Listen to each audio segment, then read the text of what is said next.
ఇంకొక అడుగు ముందుకేద్దాం. ఇప్పుడు చెప్పబోయేది మరీ ఇంట్రెస్టింగ్ పాయింట్.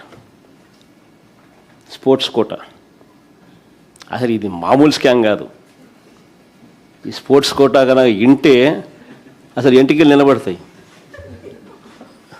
నా పక్కనే దుర్గయ్య ఉన్నాడు. National games gold medalist archery,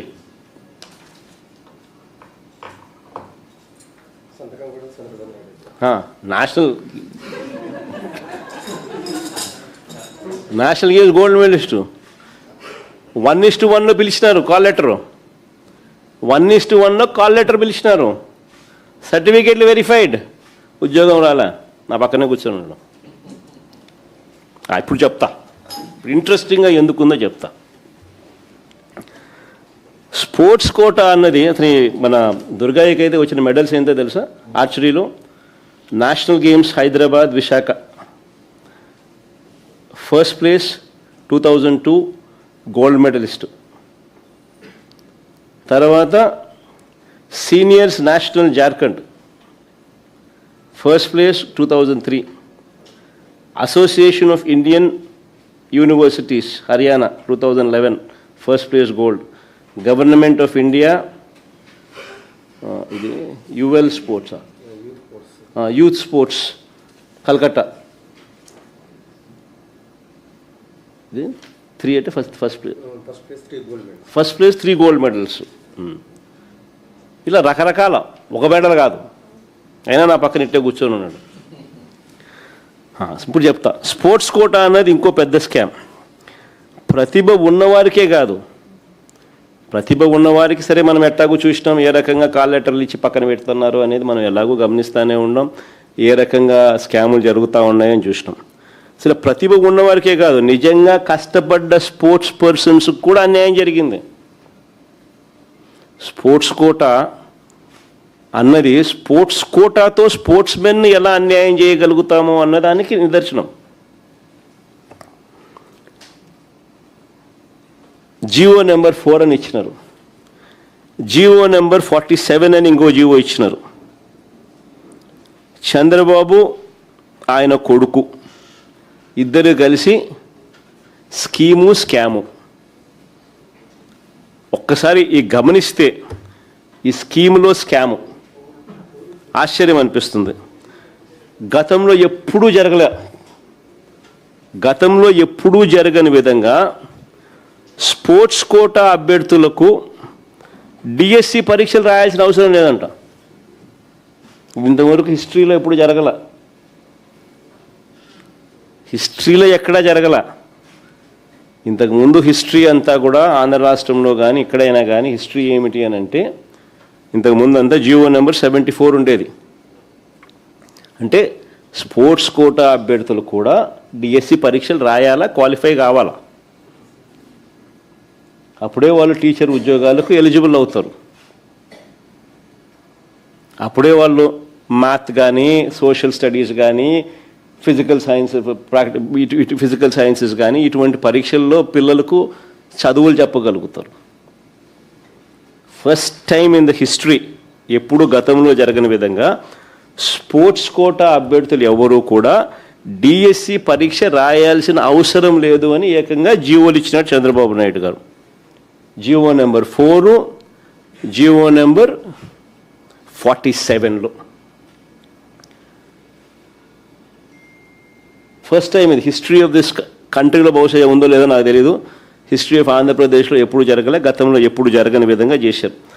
sports quota అభ్యర్థులు ఎవరు కూడా డిఎస్సి పరీక్షలు రాయాల్సిన అవసరం లేదని ఒక బ్యాక్ డోర్ పెట్టి, ఆ బ్యాక్ డోర్ ద్వారా వారిని లోపలికి తీసుకునే కార్యక్రమం చేసినాడు. దీనికోసం కొత్త జీవోలు తీసుకొచ్చినాడు. జియో నెంబర్ 4, జియో నెంబర్ 47 చేశారు. గతంలో రూల్ పొజిషన్ ఎలా ఉంది అని ఒకసారి కూడా గమనించినట్టయితే జియో నెంబర్ 74 ఒకసారి చూడండి. గమనించినట్టయితే గతంలో డిఎస్సి పరీక్షల్లో ఖచ్చితంగా పాస్ కావాలి అని క్లియర్ కట్గా దాంట్లో రాసినారు చూడు. Will have to pass the eligibility test for appointment. Sports quota అయినా కూడా they will have to pass the eligibility test for appointment, that is DSC pass కావాలి. అది ఆ రూల్ను, ఆ జీవోను రద్దు చేసి ఈయన జీవో నెంబర్ 4, జీవో నెంబర్ 47 తీసుకొచ్చినారు. ఈయన జీవో నెంబర్ 4, జీవో నెంబర్ 47 చూస్తే ఏం కనిపిస్తుందంటే స్పోర్ట్స్ కోటాను 2% నుంచి 3%కి పెంచినాడు. అసలు డిఎస్సి ఎగ్జామ్స్ రాయాల్సిన అవసరం లేదంటూ జీవోలు తెచ్చాడు. రాత పరీక్షలు లేకుండా కేవలం స్పోర్ట్స్ సర్టిఫికెట్స్ల ఆధారంగా Hindi, maths, social science, English ఇంకా ఇలాంటి సబ్జెక్టులకు డిఎస్సి పరీక్షలు రాయకుండానే టీచర్ ఉద్యోగాలు ఇచ్చేసే కార్యక్రమం చేశాడు. దీనికి ముందుగానే, ఈ జీవోలు ఇవ్వడానికి ముందుగానే వారి వద్ద నుంచి వసూలు కార్యక్రమాన్ని ఇంకో పక్క స్టార్ట్ అయిపోయినాయి.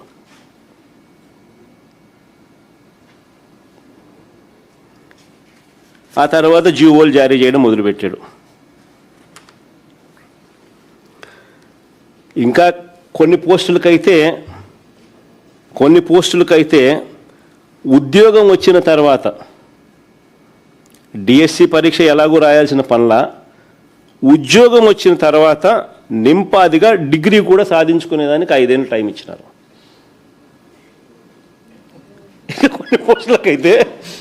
ఇంకా కొన్ని పోస్టులకైతే నీకు డిగ్రీ కూడా అవసరంలా, డిఎస్సి ఎగ్జామ్ ఎలాగూ లేదు, డిఎస్సి ఎగ్జామ్ ఎలాగో రాయాల్సిన పనిలా, డిగ్రీ కూడా ఉండాల్సిన పనిలా, 5 ఏళ్ళు నీకు టైం ఇస్తా, 5 ఏళ్ళలో నీకు ఉద్యోగం వచ్చిన తర్వాత 5 ఏళ్ళలో నువ్వు డిగ్రీ పాస్గా అంటున్నాడు కొన్ని పోస్టులకు. ఇంకా ముందుకు పోదాం, ఇది ఇంకా మోర్ ఇంట్రెస్టింగ్గా కనిపిస్తుంది. ఇప్పుడు చూడండి, స్పోర్ట్స్ కోటా అంటే నిజమైన క్రీడా ప్రతిభకు గౌరవం, అంతే కదా. నా పక్కనే దుర్గయ్య ఉన్నాడు. అట్లీస్ట్ గౌరవం. ST Polavaram, schedule tribe, Polavaram ఆర్చరీలో నేషనల్ గోల్డ్ మెడలిస్ట్, ఇలాంటి వాళ్ళకి రాలా.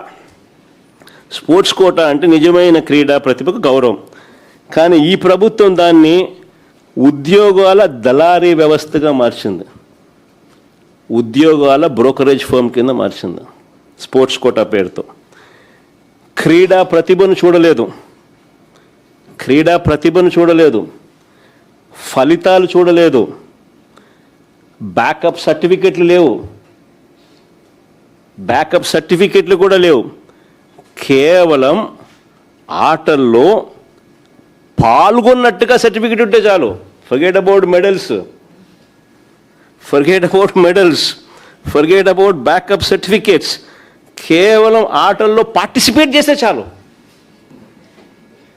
పాల్గొంటే చాలు,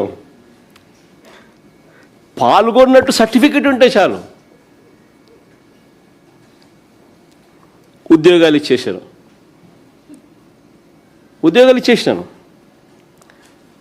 ఆ స్పోర్ట్స్ కూడా ఏంటి తెలుసా, inter district, inter college, inter university, ఇవి పార్టిసిపేట్ చేస్తే చాలు. అక్కడ కూడా గోల్డ్ మెడల్, అక్కడ కూడా మెడల్ అవసరం లే, పార్టిసిపేట్ చేస్తే చాలు. Inter district, inter college, inter universities తరపున పార్టిసిపేట్ చేసిన సర్టిఫికెట్లతో ఉద్యోగాలు ఇచ్చినారు. ఇంకా ఆశ్చర్యం ఏమిటంటే, ఇది బాగుంది, ఇంకా ఆశ్చర్యం ఏమిటంటే ఈ పాల్గొన్న సర్టిఫికెట్లు కూడా వేరే ఇచ్చినారు. ఇది చూసుకోండి, ఇంకా ఆశ్చర్యం, పాల్గొన్న సర్టిఫికెట్లు కూడా వీళ్ళే ఇచ్చినారు. బాల్ బ్యాడ్మింటన్ ఎప్పుడన్నా విన్నారా? బాల్ బ్యాడ్మింటన్ ఆటలో 48 మందికి, ఖోఖోలో 49 మందికి, జూడోలో 39 మందికి, సాఫ్ట్ బాల్లో 38 మందికి, ఫెన్సింగ్లో 13 మందికి పాల్గొన్నందుకు ఉద్యోగాలు వచ్చాయి. ఇందులో ఇప్పుడు ఏనండి భలే ఇంట్రెస్టింగ్ కథ. ఇందులో సాఫ్ట్ బాల్ అసోసియేషన్ అధ్యక్షుడు ఎవరో తెలుసా? మన టీడీపీ ఎమ్మెల్యే ఆముదాల వలస. కూన రవికుమార్. ఇంకా ఆశ్చర్యం, జూడో అసోసియేషన్ గౌరవ అధ్యక్షుడు ఎవరో తెలుసా? జూడో అసోసియేషన్ గౌరవ అధ్యక్షుడు విశాఖపట్నం ఎంపీ లోకేష్ తోడలుడు, ఎంపీ భరత్. అంటే వీళ్ళే పాల్గొన్న సర్టిఫికెట్లు ఇస్తారు, వీళ్ళే వాటిని ధృవీకరిస్తారు, వీళ్ళే పాల్గొన్న సర్టిఫికెట్లు ఇస్తారు, వీళ్ళే దాన్ని ఆథెంటికేట్ చేస్తారు, ధృవీకరిస్తారు. ఇంకా ఆశ్చర్యం ఏమిటి అని అంటే, నా పక్కనే నేషనల్ గోల్డ్ మెడలిస్టు ఉద్యోగం రాలే.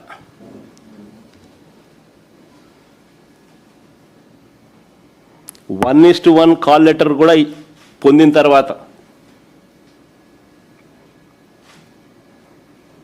ఏమంటే అప్లోడ్ అంట, అప్లోడింగ్లో ఈయన కరెక్ట్గానే చేసినాడు, గోల్డ్ మెడల్నే చేసినాడు, సిల్వర్ మెడల్ అని చెప్పి అని అప్లోడ్ చేసినాడని, పొరపాటు చేసినాడని చెప్పి అంటారు. గోల్డ్ మెడల్ వచ్చినోడు సిల్వర్ మెడల్ ఎందుకు రాస్తాడయా? అయినా ఇంకొకటి, అయినా నువ్వు పాల్గొన్నందుకే ఇస్తున్నావు. ఇక్కడ మెడల్ వచ్చిన మెడల్ అయితే ఓ మెడల్ అయితే వచ్చింది కదా, మెడల్ వచ్చిన నీకు ఇవ్వు. నువ్వు వాడు పాల్గొన్నందుకే ఇస్తున్నావు ఉద్యోగాలు. అది కూడా inter college, inter district, inter university. ఇదేమో నేషనల్ గోల్డ్ మెడలిస్ట్. ఏదో మెడల్ నువ్వు చెప్పినట్టు గోల్డ్ మెడల్కి అప్లోడ్ చేయాలి, సిల్వర్ మెడల్ అప్లోడ్ చేసిన అదే అనుకుందాం. యాదో మెడల్ అయితే వచ్చింది కదా, వచ్చిన దుర్గయ్య నా పక్కనే కూర్చోన్నాడు. ఎక్కడికి అన్యాయం ఇది? కూన రవికుమార్ అధ్యక్షుడంట, ఇంకోడు జూడో అసోసియేషన్ ఏమో విశాఖపట్నం ఎంపీ లోకేష్ తోడలుడు, ఇంకోడు ఎంపీ భరత్. వీళ్ళే పాల్గొన్న సర్టిఫికెట్లు ఇస్తారు, వీళ్ళే వాటిని ధృవీకరిస్తారు, వీళ్ళే ఉద్యోగాలు ఇస్తారు.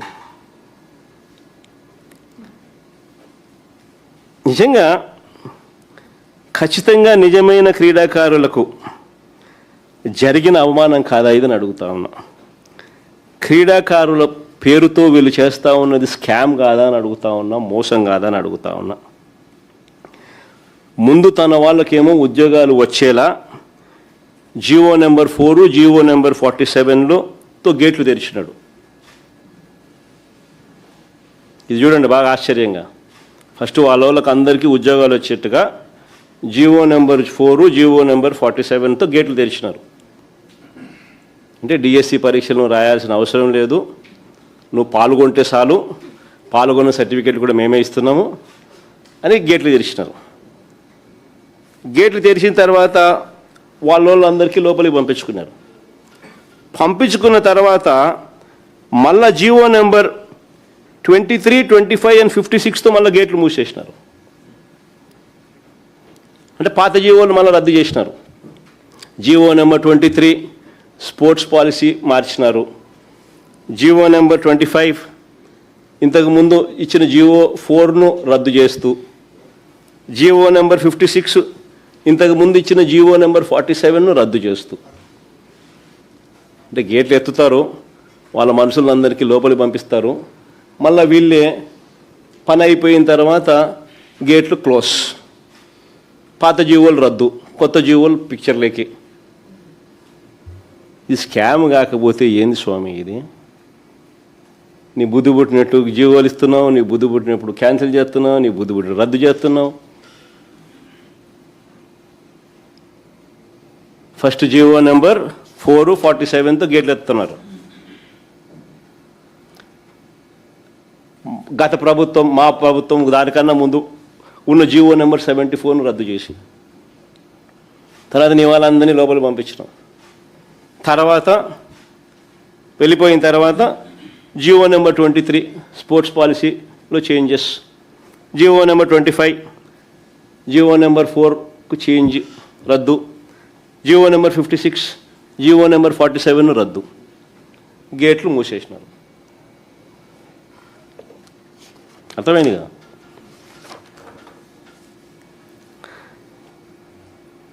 నేను అడుగుతా ఉన్నా చంద్రబాబు నాయుడు కానీ, అయ్యా జీవో నెంబర్ 4, జీవో నెంబర్ 47ను నువ్వు ఎందుకు రద్దు చేసినావు? అంత మంచి జీవోలను అనుకుని ఉంటే.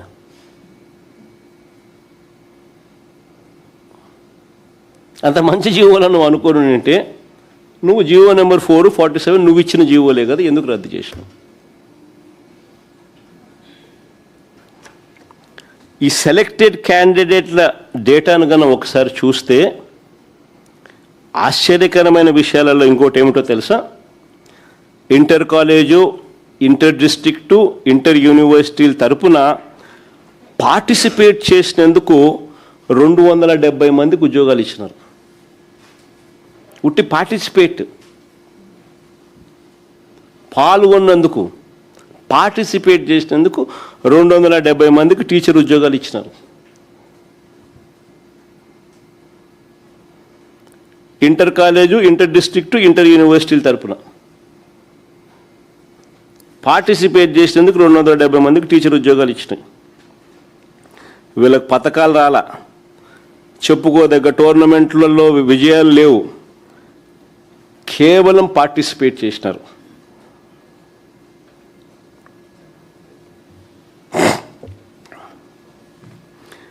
పార్టిసిపేషన్ సర్టిఫికెట్లు ఇచ్చిన జాబితా చూస్తే వీళ్ళు వచ్చిన తర్వాత యూనివర్సిటీలకు వీసీలుగా కూడా వీళ్ళ మనుషుల్ని అపాయింట్ చేసుకున్నారు. సో వాళ్ళ దగ్గర నుంచి కూడా కొన్ని సర్టిఫికెట్లు తెప్పించినారు.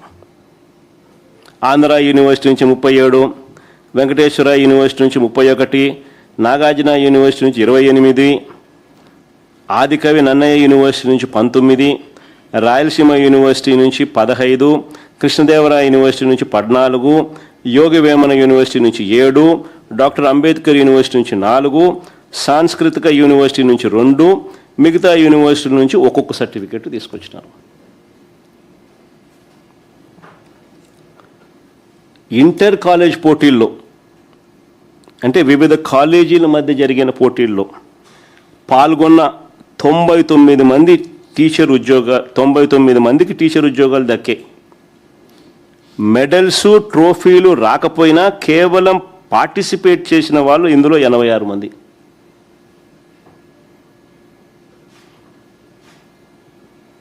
ఇంటర్ కాలేజీలో 99 మందికి పోటీల్లో పాల్గొని, వివిధ కాలేజీల మధ్య జరిగిన పోటీల్లో పాల్గొన్న 99 మందికి టీచర్ ఉద్యోగాలు దొరికాయి. ఇందులో మెడల్స్, ట్రోఫీలు రాకపోయినా కేవలం పార్టిసిపేట్ చేసినందుకు 86 మందికి టీచర్ ఉద్యోగాలు ఇచ్చినారు. ఇంటర్ డిస్ట్రిక్ట్ పోటీలలో 59 మందికి ఉద్యోగాలు వస్తే అందులో పార్టిసిపేట్ చేసినందుకు 18 మందికి ఉద్యోగాలు ఇచ్చినారు. జిల్లా తరపున ఆడితే చాలు, గెలుపుతో సంబంధం లేకుండా, డిఎస్సి పరీక్షలు రాయాల్సిన అవసరం లేకుండా కేవలం పార్టిసిపేట్ చేసినందుకు టీచర్ ఉద్యోగాలు మన రాష్ట్రంలో మాత్రమే అందుబాటులో ఉన్నాయి. పరీక్షలు రాకపోయినా పర్వాలా.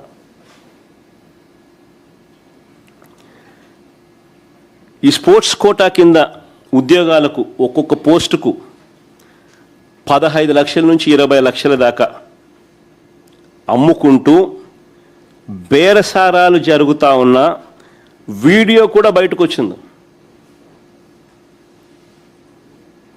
ఒకసారి ఆ వీడియో ప్లే చేయండి మా ఒకసారి.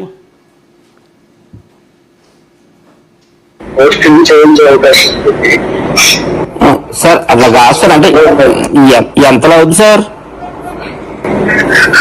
ఒకసారి వస్తే మాట్లాడదామండి. అంటే కలిసి మాట్లాడమంటారండి? రేపు బయలుదేరామండి. ఎన్నింటికి రమ్మంటారు సార్?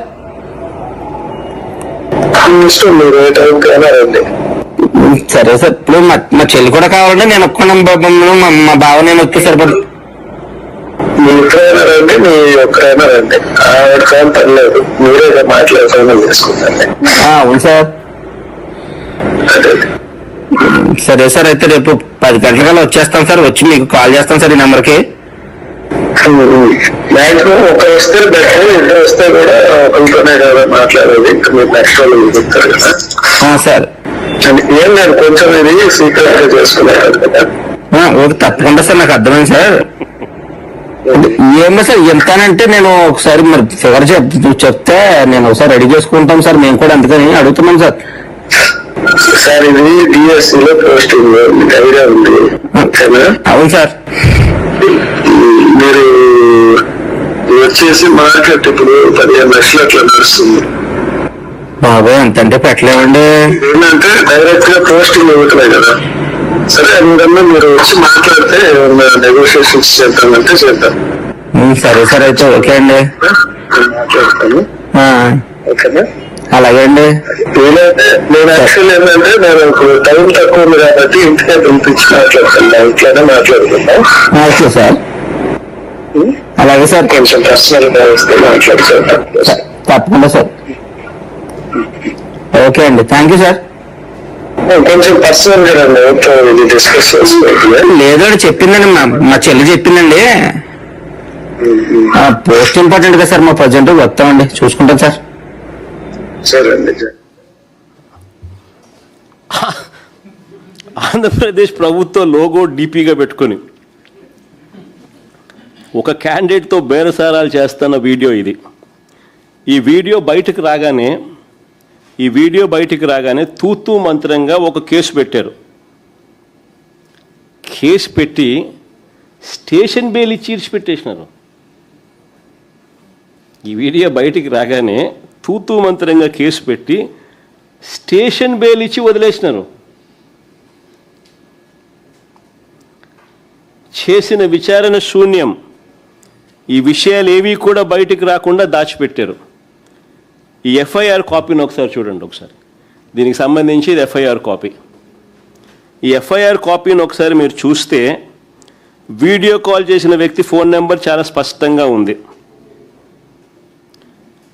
పోలీసులు తలుచుకుంటే ఈ నెంబర్ ఎవరిదో కేవలం కొన్ని నిమిషాల్లోనే కనిపెట్టేస్తారు. కానీ ఎఫ్ఐఆర్ కాపీలో ఆ నెంబర్ ఎవరిదో ఆ పేరు తెలుపుకోకుండా అనుమానిత వ్యక్తి సస్పెక్ట్ అని మాత్రమే రాస్తారు.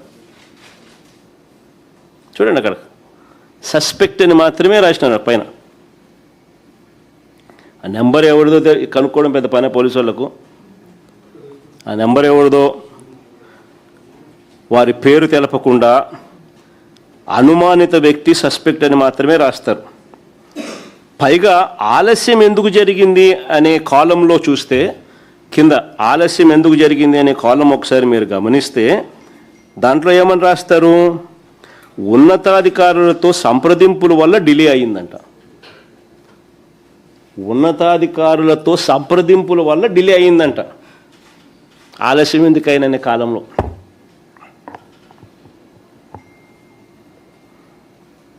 దీని అర్థం ఈ వీడియో కాలు ఆషామాషిది కాదని, అనుమానిత వ్యక్తి చాలా ముఖ్యమైన వ్యక్తి అని తేల్తా ఉంది కదా.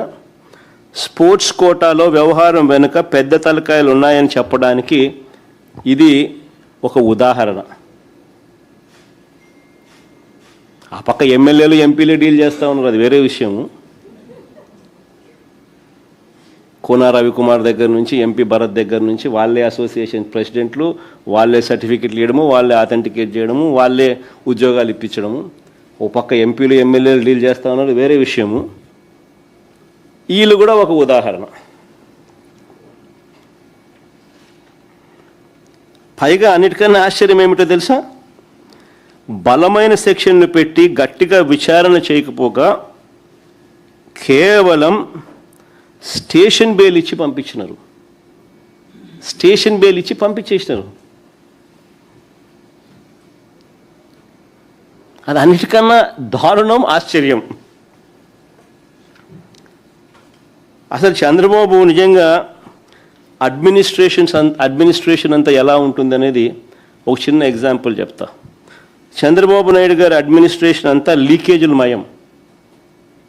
1995లో 10th class paper leak. Chandrababu Naidu గారి అడ్మినిస్ట్రేషన్ ఎలా ఉంటుంది అన్నది ఒకసారి చరిత్ర చెప్తా, ఒకసారి వినండి. 1995లో 10th క్లాస్ పేపర్ లీక్. 1996లో ఎంసెట్ ఇంజనీరింగ్ పేపర్ లీక్.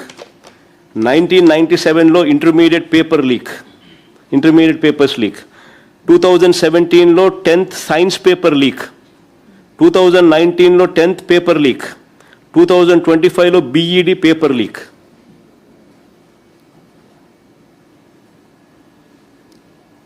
2025లో 10th మ్యాథ్స్ పేపర్ లీక్. ఇప్పుడు డిఎస్సి టీచర్ల రిక్రూట్మెంట్ లీక్. ఇది చంద్రబాబు నాయుడు హిస్టరీ. ఏదైనా కూడా డబ్బులు చేసుకోవడం ఎలా లీక్ చేయాలి, ఎలా డబ్బులు చేసుకోవాలి, దిస్ ఇస్ హిస్టరీ. ఇవన్నీ కూడా ఏదైతే నేను అడిగానో చూపించానో ఇలాంటివన్నీ కూడా ఎత్తి చూపితే చంద్రబాబు నాయుడు గారికి మాత్రం నరాలు తెగిపోయేంత బీపీ, బ్లడ్ ప్రెషర్ ఎంత ఎక్కువ వస్తుందనంటే ఒక్కోసారి నాకే భయం వేస్తుంది, నేను పోతాడేమో అని చెప్పి. ఎప్పుడైనా పొరపాటున నిద్రపోయేటప్పుడు ఎవడన్నా అట్ట కొట్టి మావిగన్ అని చెప్పి ఓడని అన్నాడు అనుకో, టకా అని చెప్పి మనిషి ఏమవుతాడో ఏమో అని చెప్పి ఒక్కోసారి భయం వేస్తుంది. నరాలు తెగిపోయేంత బీపీ. అందుకే ప్రశ్నించిన ఏ ఒక్కరిని కేసులు, అరెస్టులు, ఎవరైనా మీరు ప్రశ్నించండి, ఎక్కడైనా కానీ ప్రశ్నిస్తే చాలు కేసులు, అరెస్టులు, భయపెట్టడం. ఇది రొటీన్ చంద్రబాబు నాయుడు గారి పాలనలో. ఇవన్నీ కూడా మనం చూస్తూ ఉన్నాం. అయితే చంద్రబాబు నాయుడు గారికి ఒక్కటి గట్టిగా చెప్పాలి. అయ్యా చంద్రబాబు నాయుడు గారు, ఇప్పుడు ఉన్నది జెన్ జీలో ఉన్నాం, జెన్ ఆల్ఫా కూడా వచ్చేసింది. నువ్వు గన ఈ మాదిరిగా తప్పు చేసినాక ఈ మాదిరిగా ఇబ్బందులు పెట్టే కార్యక్రమాలు ఒప్పుకోకుండా ఇబ్బందులు పెట్టే కార్యక్రమాలు చేస్తే కాక్రోచెస్ లేస్తాయి. గుర్తుపెట్టుకో చంద్రబాబు అని చెప్తా ఉన్నా.